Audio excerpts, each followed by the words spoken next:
Bonjour à tous, j'espère que vous allez bien. Alors aujourd'hui, dans cette vidéo, je vais vous montrer un peu les différentes offres qu'on peut mettre en place dans son activité immobilière. C'est une vidéo qui va être assez intéressante parce que je vais littéralement prendre un peu les exemples très concrets que vous pourrez appliquer dès la fin de cette vidéo.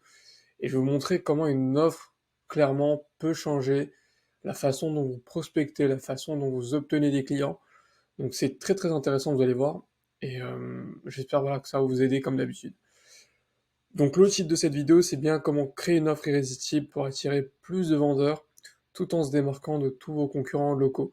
Donc là, c'est axé évidemment sur les vendeurs. C'est la même chose évidemment pour les acheteurs.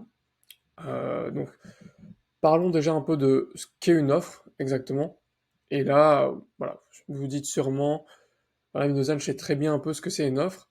Ça doit être voilà, un service qu'on propose sur un marché précis. Enfin, ça paraît logique, quoi. On dirait que ça fait partie de ces mots qu'on n'a pas besoin de définir. Et en fait, si une offre, en fait, c'est très très intéressant, c'est vraiment à différencier avec le service que vous avez. En premier temps, parce que c'est pas du tout la même chose. Et encore plus quand c'est de l'ordre d'une offre irrésistible. Donc quand on parle d'offre irrésistible, on parle essentiellement de quelque chose qui peut limiter des risques, qui peut vous faire gagner plus de temps, et surtout qui vous fait gagner de l'argent. Donc en fait, c'est plutôt la façon dont vous allez présenter vos produits ou vos services. Et en fait, c'est voilà le packaging, j'ai envie de dire, de votre service. Donc le meilleur moyen de vous expliquer ça, c'est de faire un petit schéma très bête pour vous montrer un peu la façon dont moi je perçois un peu les offres. Donc je vais partir sur Paint, ce qui est assez peu commun. Alors je sais pas là si vous voyez. Donc ok, donc la façon dont moi je vois une offre, je vais montrer, donc c'est très simple. Bah, déjà, la façon dont je vais montrer déjà plutôt la façon dont la plupart des gens voient une offre. Donc, disons qu'un vendeur est ici. Bon, excusez les dessins très moches, mais c'est juste pour montrer un exemple. Évidemment, pour faire une vente ou faire n'importe quel service, enfin, dans n'importe quel business, une vente, c'est bien sûr le fait de transférer une personne d'une situation A à une situation B, qui est un peu plus avantageuse. Donc là, vous, votre service, c'est entre guillemets l'escalier qui va faire le pont entre ces deux situation qu'on a ici. Pour le client, évidemment. En l'occurrence, ici, le propriétaire ou le futur vendeur. Donc, ici, l'escalier, ça représente essentiellement vos services pour commercialiser le bien et pour trouver des acquéreurs rapidement. Maintenant, le problème, c'est que ça, ce n'est pas une offre. C'est en fait votre service. La façon dont on rajoute une offre et qu'on construit une offre, c'est déjà, pour prendre la métaphore, d'avoir une rambarde de sécurité. Du moins, enfin, une rambarde, pardon, qui va vous aider à vous agripper sur l'escalier, à monter sur l'escalier. Ça peut paraître bizarre, mais déjà, en fait, ça, ça, ça fait la métaphore du soutien pendant le, voilà, le transfert de, enfin, pardon, la transition de la situation A à la situation B. Donc là, ça peut être, je sais pas, je dis une bêtise, peut-être des choses que vous allez fournir justement au propriétaire pendant cette transition de la situation A à la situation B. Ça peut être éventuellement des guides pour la vente, ça peut être éventuellement des conseils pour pas qu'ils aient à perdre la valeur sur le bien. Ça peut être plein de choses. Donc, tout à l'heure, je vais vous donner un exemple un peu plus concret avec mon activité. Il y a une autre chose qu'il ne faut pas oublier aussi, qui est très importante dans une offre, c'est ce qu'il y a ici. C'est une sorte de coussin de sécurité. Au cas où le prospect tombe, ben en fait, c'est pour savoir qu'il a aucun risque. Donc en fait, non seulement vous lui faites gagner du temps ici, de l'argent, mais en plus, vous limitez les risques avec une sorte de coussin pour lui. Et ça, c'est vraiment une offre. Donc là, vous avez une offre qui a été construite autour d'un simple service ou d'un produit. Et je vais vous donner un exemple très simple. Nous, par exemple, Oracle Agency, c'est une agence de marketing digital qui aide les agences immobilières et tout type de professionnels de l'immobilier à vraiment vivre un peu de leur prospection digitale en ligne, hein, mettre en place des systèmes qui vont leur permettre justement d'obtenir des mandats en ligne. Et la façon dont on arrive à faire ça, c'est qu'on a notre service aujourd'hui qui est très bien rodé, et donc je pourrais vous rediriger vers une autre vidéo pour vous montrer un peu le fonctionnement. Mais en plus de ça, on a une rambarde de sécurité qui permet vraiment d'aller jusqu'en haut. C'est vraiment un support qu'on a, et c'est simplement des vidéos de formation. Donc en fait, on fait à côté des vidéos de formation pour que nos clients puissent vraiment retomber sur ces ressources-là, euh, consommer vraiment le contenu et y aller plus facilement vers la situation désirée. Mais en plus de ça, on a une garantie. On a un coussin de sécurité qui est aujourd'hui le fait que on a une garantie de satisfaction, et surtout, on travaille à la performance. Donc, on a un programme à la performance qu'on a lancé récemment, donc ça permet d'éliminer tous les risques possibles. Donc, dans l'immobilier, ça serait voilà d'éliminer déjà les risques pour tous les propriétaires qui vont travailler avec vous, mais aussi de leur fournir un soutien et de les accompagner vraiment dans cette étape. Ne pas juste commercialiser le produit derrière et puis attendre, espérer avoir des bons retours. C'est vraiment une démarche très très complète qu'il faut faire. Donc, je ne sais pas si c'est clair, mais je vais vous donner quelques exemples, vous allez voir, ça va être un peu plus parlant. Donc ça, déjà, c'est une structure d'une offre. Là, l'offre, c'est très important, c'est vraiment le packaging qui est autour de vos services. Maintenant, comment le mettre en place dans votre activité immobilière concrètement? Donc là, je vous ai donné un peu quelques exemples d'offres classiques qui existent et que beaucoup de personnes utilisent. La première, évidemment, c'est l'estimation, la classique, que tout le monde offre. Donc c'est vu et revu. Et voilà, là, je l'ai dit que le pire dans tout ça, c'est qu'aujourd'hui, le problème de l'estimation offerte, c'est que c'est un peu instrumentalisé pardon, par les propriétaires pour qu'ils puissent vendre par eux-mêmes. Donc le problème, c'est que vous donnez un peu le bâton pour vous faire taper, et la plupart des vendeurs, en fait, ils obtiennent simplement le prix de l'estimation, et ils se disent, bon ok, je vais mettre 20 000 euros dessus, 50 000 euros dessus, et puis je vais vendre par moi-même. Ça renvoie plus généralement au problème de la gratuité. C'est pour ça que j'aime pas trop les versions d'essai gratuites. Souvent, quand on me demande si je fais des versions d'essai gratuites, je suis pas très d'accord avec ça parce que ça manque d'engagement, évidemment. Et quand on manque d'engagement, derrière, on ne donne jamais suite. Et l'engagement, on peut en avoir de deux façons différentes. Soit un engagement monétaire, soit l'engagement de temps. Donc si un propriétaire aujourd'hui, ou un client plus généralement, vous accorde son temps, c'est très précieux évidemment. Et plus une personne est haut placée dans, je dirais, enfin, plus cette personne a un temps qui est rare et qui a de la valeur, plus cet engagement est important. De la même façon, l'engagement monétaire, c'est voilà le simple fait de faire une vente, mais voilà, l'engagement de temps aussi c'est très important. Mais en tout cas, le problème de la gratuité aujourd'hui, c'est ça aujourd'hui qui fait que vous allez obtenir énormément d'estimations curieuses, que vous aurez beaucoup de propriétaires qui vont juste prendre l'estimation pour essayer de vendre en PAP, et c'est pas une si bonne offre que ça. C'est la plus connue aujourd'hui, ça peut fonctionner pour certains, mais aujourd'hui il faut savoir que les estimateurs en ligne, ils sont voilà, un peu plus avancés sur ces méthodes-là, et forcément en fait on se demande finalement c'est quoi un peu l'intérêt de passer par un agent immobilier quand on a des estimateurs en ligne qui donnent des données très rapidement en l'espace de quelques clics. Donc il faut que vous pensiez à ça, mettez-vous à la place de vos propriétaires, et voilà, pour une bonne estimation en tout cas, enfin, pour obtenir beaucoup de personnes à l'entrée de votre business, commencez par une autre offre. Donc il y en a d'autres qui vont mettre l'accent plutôt sur la partie commercialisation, sur la vente. Et là, on a du coup, voilà, une approche qui est déjà plus intéressante parce qu'on va plus s'adresser à des curieux. Et donc, en l'occurrence, ici, il y a des personnes qui ont déjà envie de vendre. Donc là, on peut parler déjà de visite virtuelle ou de tout ce qui est home staging peut-être pour la maison. Donc ça, c'est très intéressant. Mais le problème aujourd'hui, c'est que ça peut jamais se substituer totalement à une visite physique.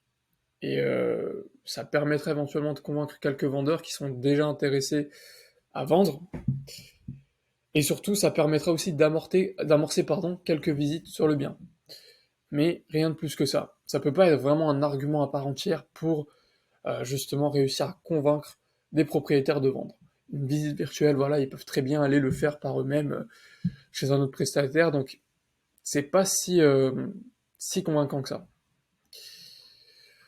Ensuite, vous avez le DPE qui est offert, donc ça aussi, ça peut être très intéressant, surtout que là, sur certains secteurs, c'est obligatoire, donc encore une fois, ça peut montrer beaucoup de transparence aux vendeurs. Néanmoins, comme je l'ai écrit ici, Ça va dépendre forcément des étiquettes énergétiques. Forcément, si vous avez des passoires énergétiques et vous avez des biens qui sont classe D et G, donc ça va pas être très avantageux. Et vous avez le revers de la médaille derrière qui va toujours être là. Une autre chose, c'est aussi de consolider en fait, et d'éliminer en tout cas le risque, consolider le projet de l'acquéreur, et de montrer qu'on a des acquéreurs qui sont prêts, qui sont finançables. Ça serait peut-être d'obtenir par exemple une lettre d'approbation du prêt. Donc ça, c'est des choses qu'on peut aussi mettre en place, c'est de venir directement avec l'acquéreur forcément, ça se fait beaucoup, et de venir directement avec des lettres que beaucoup de conseillers font aussi. Ça garantit aussi une certaine sécurité pour le vendeur, et surtout voilà, il se dit que derrière le dossier va pas tomber, donc c'est encore davantage le cas maintenant. Là, il y a tous les dossiers qui sont en train de casser à la dernière minute, et c'est vrai que ça peut être assez intéressant. Une autre offre qu'il y a aussi, c'est d'offrir un pourcentage de ses honoraires ou voilà, offrir n'importe quel cadeau après la vente du bien, au bon prix évidemment. Donc là, c'est vrai que quand j'ai vu déjà quelques conseillers, en tout cas quelques agences qui usaient cette technique-là, qui offraient un pourcentage de ces honoraires sous forme de cadeaux, que ce soit pour des apporteurs d'affaires, que ce soit en forme de coupons cadeaux, que ce soit même sous forme de séjour dans un hôtel, ou même voilà, reverser une partie pour une association caritative. C'est des choses qui sont intéressantes à mettre en place, évidemment. Ça peut, voilà, en tout cas amorcer encore une fois le fait de donner une recommandation. Mais encore une fois, c'est pas très intéressant dans le sens où vous êtes quand même ici en train d'utiliser un levier qui vous fait perdre en tout cas une partie de vos honoraires que vous aurez pu garder, évidemment. Donc au final, on se dit quand même que c'est des choses qu'on gagne parce que c'est entre guillemets du marketing gratuit. Donc le bouche à oreille, ça fait travailler le relationnel. Mais à terme, c'est voilà, c'est pas la meilleure des offres à obtenir. Vous allez voir qu'il y a des offres qui sont un peu plus intéressantes. Alors ici, on a d'autres offres qui sont un peu plus axées sur les biens de prestige et sur voilà, sur une clientèle de luxe. Vous avez du coup les accès à des réseaux privés d'acquéreurs fortunés. Et ça peut être un argument extrêmement intéressant de jouer sur ça. Si vous êtes aujourd'hui en la possession d'une base de données client acquéreur très fortunée et que vous avez réussi à la mettre sous forme de communauté, peut-être sous forme de communauté digitale, peut-être, ou sous forme de groupe WhatsApp ou groupe privé sur Facebook, dont vous êtes le modérateur, ça peut être extrêmement intéressant de présenter ça à vos vendeurs. C'est vraiment un très très gros argument. Là, je parle vraiment de groupes sur Facebook ou sur WhatsApp parce que c'est une façon de vraiment le concrétiser, de le montrer au vendeur. Donc tout le monde peut très bien voilà, aller voir un vendeur et lui dire voilà, on a un réseau d'acquéreurs très fortunés. Le plus dur forcément c'est de le concrétiser, c'est de le montrer justement. Donc ça c'est un peu plus compliqué. Vous avez une autre offre qui est la vente en off-market, qui est aussi classique, qui revient un peu dans tout ce qui est voilà, vente de biens de prestige. Et sur ce positionnement-là, c'est vrai que les ventes confidentielles sont intéressantes. Ça permet vraiment voilà, d'obtenir une catégorie de prospects qui sont vraiment très intéressants à travailler avec. Évidemment, voilà, c'est pas voilà, fait pour tout le monde, donc ça s'adresse essentiellement à ce positionnement de prestige. Vous avez une autre chose qui est intéressante, c'est du coup la garantie de vente en X jours ou une commission réduite, voire la vente qui sera offerte. Alors là, c'est très intéressant, c'est une offre qui n'existe quasiment pas ici en France, je dirais. C'est très très populaire aux États-Unis et dans le monde anglo-saxon. Et ce discours, en fait, il permet simplement d'avoir un très très gros nombre de prospects à l'entrée de votre entonnoir de vente, ou le funnel de vente, vous l'appelez ça comme vous voulez. Et du coup, le tri derrière se fera avec une très bonne relance et un message qui va expliquer votre positionnement et les vraies attentes. Donc le but ici, c'est d'obtenir le plus de trafic possible tout au début de votre entonnoir de vente. Donc je vous rappelle, l'entonnoir de vente, voilà, ça ressemble à ça, hein. Donc en fait, vous avez énormément de personnes ici, et ensuite, l'évaluation et la conversion vont se faire grâce à d'autres méthodes. Donc pourquoi c'est intéressant et pourquoi moi je trouve que c'est une des meilleures méthodes? Alors évidemment, c'est pas adapté pour tout le monde, comme je dirais encore une fois, mais en France, en tout cas, on a un peu cette culture en fait, si vous faites ça en France, sur certains secteurs, et si vous le faites avec pas assez de modération, vous allez littéralement passer pour un vendeur de tapis, clairement. Et surtout sur des biens voilà, de prestige, voilà, on peut pas faire vraiment ce type de garantie-là. Mais l'idée derrière cette garantie, si vous voulez, c'est que on va obtenir le plus de contacts possible et derrière, évidemment, vous misez aussi sur votre, entre guillemets, votre compétence à vendre le bien. Donc vous avez éventuellement un portefeuille hacker qui est assez intéressant et évidemment, il y a des conditions pour que cette garantie soit effective. Il faut évidemment que le bien soit au bon prix. Donc vous allez aussi jouer sur ça. Si le bien n'est pas au bon prix, vous n'avez aucun intérêt à mettre en place cette garantie. Si vous savez que le bien est au bon prix et qu'il est parfois même quelques pourcentages en dessous du prix du marché, vous avez tout intérêt à mettre en place une garantie de ce type-là. Et ça vous permettra en tout cas d'obtenir beaucoup de contacts. Et beaucoup de contacts vendeurs au très bon prix. Et pour vous, pour des prix vraiment très avantageux pour faire partir les biens très rapidement. Donc ça, c'est un peu voilà, une méthode de marketing. De toute façon, dans le volume, vous aurez toujours des propriétaires qui vont être très, voilà, qui vont être très curieux. Mais dans le volume surtout, voilà, c'est ça qui est important. Dans le volume, vous allez toujours pouvoir trouver des prospects qualifiés. Donc ça aussi, c'est une chose que j'insiste de mon côté dans l'agence. Le volume règle la plupart des problèmes. Plus vous faites du volume, plus vous aurez de prospects qualifiés. Donc il n'y a pas ce débat entre la quantité et la qualité. La quantité permettra d'obtenir de la qualité. Donc maintenant, comment déployer concrètement ces offres-là? Donc les premières choses, c'est simple, hein, c'est de les mettre sur vos flyers, sur vos bannières sur les réseaux sociaux, sur votre bio, Instagram, Facebook, LinkedIn et tous vos réseaux, quoi. Donc de cette façon-là, en fait, tous vos contacts organiques qui vont entrer grâce à vos réseaux sociaux et votre relationnel vont être au courant que vous proposez cette offre-là. Donc c'est très important. C'est vraiment voilà la première chose que vos propriétaires doivent voir quand voilà, ils vous rencontrent sur vos réseaux sociaux, dans votre activité simplement.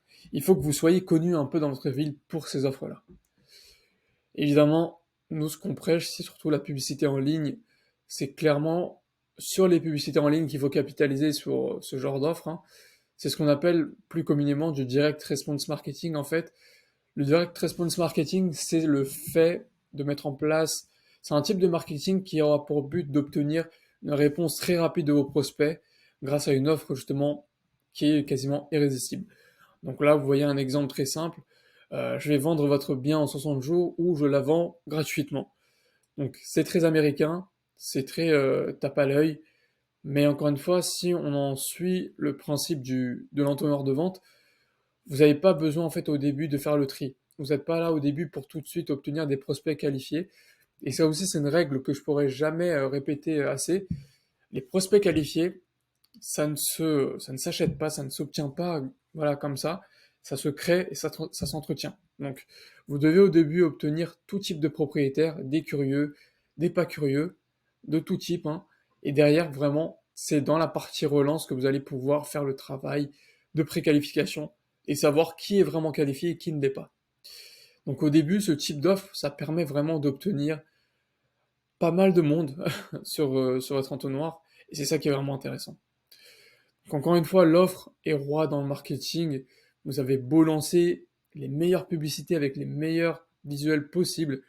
Si vous n'avez pas la meilleure offre aujourd'hui, la plus intéressante et celle qui va vous faire obtenir le plus de personnes à l'entrée de votre tunnel, vous n'aurez aucun résultat.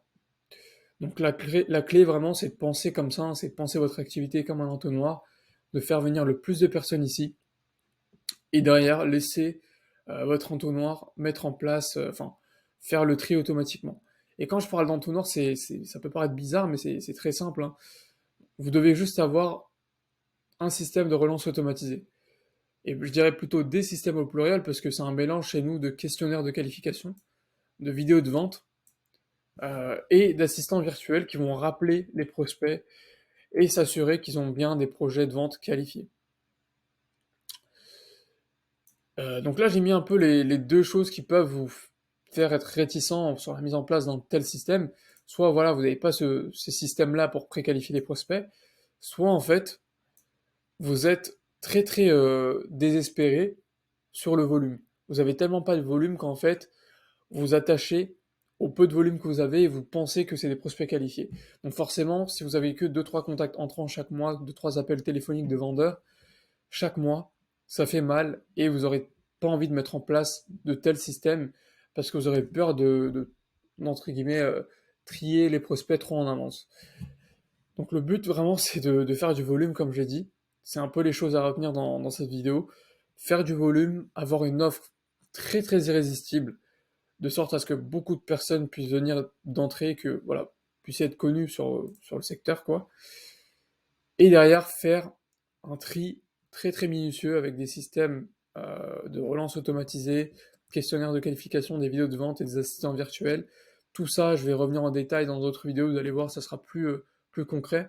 Là, je voulais juste insister sur les différentes offres qu'il y avait pour vraiment obtenir voilà, des retours très intéressants. Vous allez voir, le moment où vous allez mettre en place ces offres sur vos réseaux sociaux, vous allez vraiment voir une différence flagrante et je vous conseille vraiment de tester ça. Donc voilà, merci en tout cas pour avoir regardé cette vidéo, j'espère que ça sera utile pour vous, et on se retrouve pour d'autres vidéos très intéressantes.